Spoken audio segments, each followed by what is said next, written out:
ध्यान से सुनबे।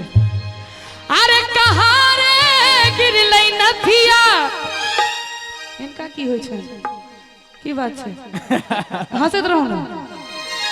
अरे कहाँ रे गिरलै नथिया, कहाँ से गिरलै है,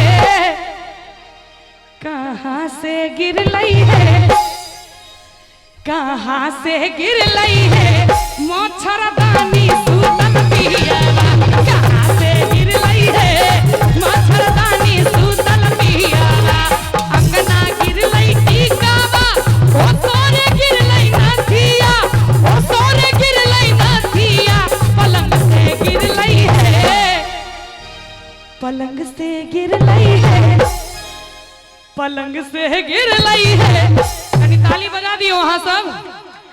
पलंग से गिरलै है, मच्छरदानी सुतल पियावा, पलंग से गिरलै है, मच्छरदानी सुतल पियावा।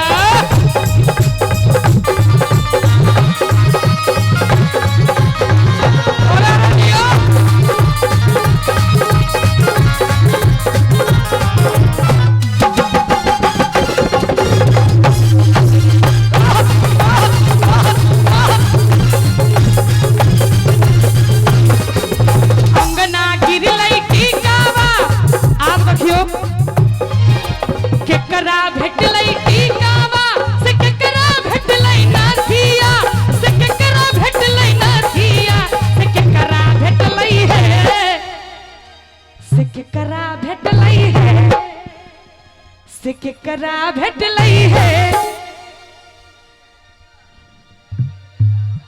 किशोर के भेटले। तुमसे मिलना, बातें करना बड़ा अच्छा लगता है। क्या है ये, क्यों है ये, क्या खबर, हम मगर जो भी है बड़ा अच्छा लगता है। क्या अच्छा लगता है?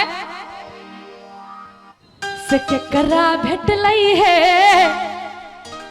से केकरा भेटलै है, मच्छरदानी सुतल पियावा, से केकरा भेटलै है, मच्छरदानी सुतल पियावा।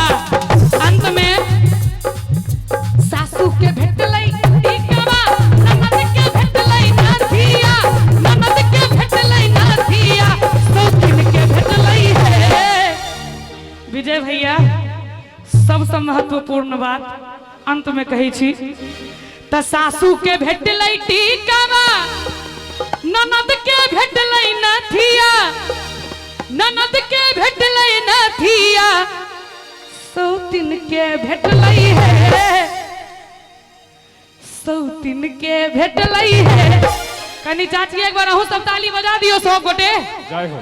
सौतीन के भेटलै है, मच्छरदानी सुतल पियावा, सौतीन के भेटलै है, मच्छरदानी सुतल पियावा, सौतीन के भेटलै है, मच्छरदानी सुतल पियावा, सौतीन के भेटलै है, मच्छरदानी सुतल पियावा, सौतीन के भेटलै है।